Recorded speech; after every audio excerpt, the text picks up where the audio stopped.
Salam sejahtera bagi kita semua, Bapak Ibu Saudara-saudaraku. Di hari Selasa ini kita kembali dalam program Renungan Harian.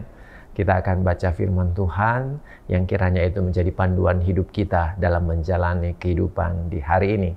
Tapi sebelum baca firman, mari kita berdoa. Ya Tuhan, firman-Mu itu pelita dalam kehidupan kami.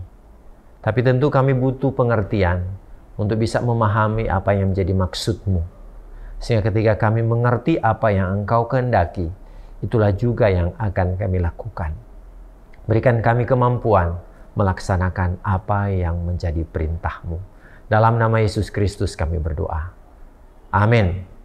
Mari kita, saudara-saudaraku, membaca firman Tuhan. Masih dalam kitab Kisah Para Rasul pasalnya yang ke-25, tapi di hari ini kita akan membaca khususnya ayatnya yang ke-4 dan ke-5. Tetapi Festus menjawab bahwa Paulus tetap ditahan di Kaisarea dan bahwa ia sendiri bermaksud untuk segera kembali ke sana. Katanya, "Karena itu, baiklah orang-orang yang berwenang di antara kamu turut ke sana bersama-sama dengan aku dan mengajukan dakwaan terhadap dia jika ada kesalahannya." Puji nama Tuhan, saudara-saudaraku, Tuhan memberikan kita hikmat untuk memahami apa yang kita sudah baca tadi. Saudara-saudaraku yang terkasih dalam Tuhan, bagaimana perasaan kita atau keadaan kita jika kita dikelilingi oleh orang-orang yang berniat jahat dengan kita? Paulus diperhadapkan dengan satu kondisi bahwa dia didakwa melakukan sesuatu yang kalau kita baca ayat-ayat selanjutnya dari bacaan Alkitab ini, sesuatu yang dikatakan tidak ditemukan kesalahan.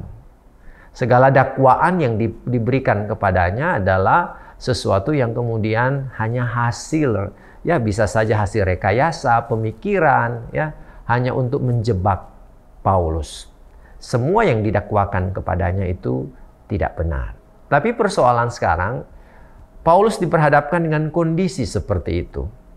Dalam bagian Alkitab ini dikatakan dia berhadapan tidak hanya orang-orang yang mendakwanya, tapi dia berhadapan juga apakah orang yang kemudian memberikan keputusan atau memberikan sesuatu yang adil dari apa yang didakwakan kepadanya. Tentu Paulus diperhadapkan dengan suatu peradilan yang bisa saja mendatangkan keadilan, tapi juga sebaliknya bisa saja mendatangkan ketidakadilan. Di sini kita melihat peran seorang pemimpin. Bagaimana diceritakan di sini Festus ketika mendengar keinginan daripada imam-imam kepala dan orang-orang Yahudi pada waktu itu yang meminta agar supaya Paulus itu dibawa ke Yerusalem. Tapi dalam bagian Alkitab ini Paulus kemudian tetap berada dalam pengawasan daripada Festus.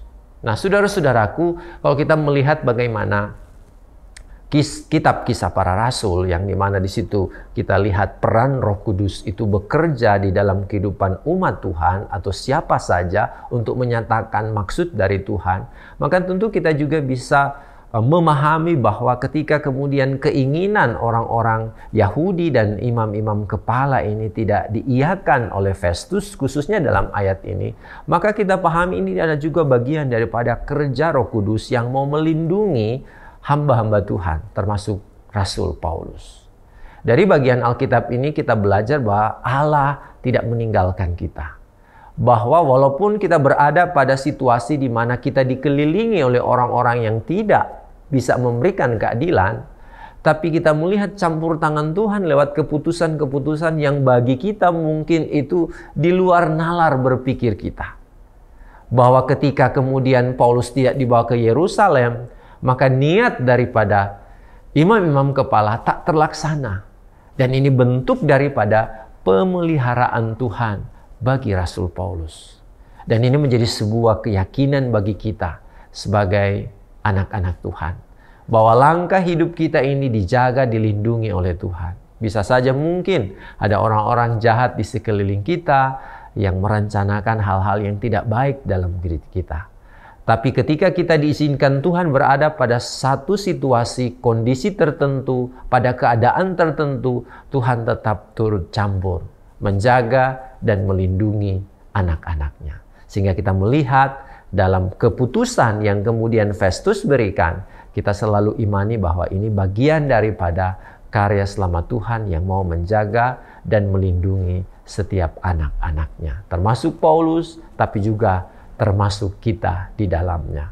Berjalanlah bersama dengan Tuhan sebagaimana Paulus, walaupun dia diperhadapkan dengan keadaan dia sendiri berjuang untuk mendapatkan keadilan, tapi dia percaya walaupun sebagai manusia dia seolah-olah sendiri, dia imani bahwa ada Tuhan yang kemudian akan terlibat di dalam setiap karya pelayanannya.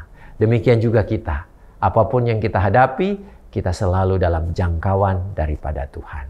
Tuhan menolong, Tuhan memberkati kita menjalani hari ini. Amin. Mari berdoa. Terima kasih Tuhan, bahwa terkadang Engkau hadir membela kami dengan memakai orang atau situasi atau keadaan yang kadangkala mungkin kami anggap itu bagian daripada rancangan-rancangan yang buruk untuk kami. Tapi ketika kami berada pada satu situasi keadaan yang dimana di situ Allah turut campur, Allah menjangkau kami, Tuhan tidak biarkan kami, Tuhan selamatkan kami, Tuhan bebaskan kami. Biarlah itu juga yang kami imani bersama dalam menjalani hari ini. Kami tidak menyesali kondisi yang kami hadapi, tapi kami tetap bersandar pada Tuhan, karena di setiap peristiwa Tuhan punya tujuan ketika mengizinkan hal itu terjadi dalam kehidupan kami. Dalam nama-Mu kami berserah. Ini doa kami. Amin.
Bimbinglah kami turut firman-Mu, tabah dan setia selamanya. Ajarlah kami tentang kasih-Mu, rendah hati melayani sesama. Susah dan sedih akan ditanggung selalu dengan Tuhan selamanya, karena di dalam pengorbanan-Mu ada damai sejahtera. Tolonglah kami yang rindu kebenaran-Mu, dengan hikmat pengorbanan-Mu membalut dunia.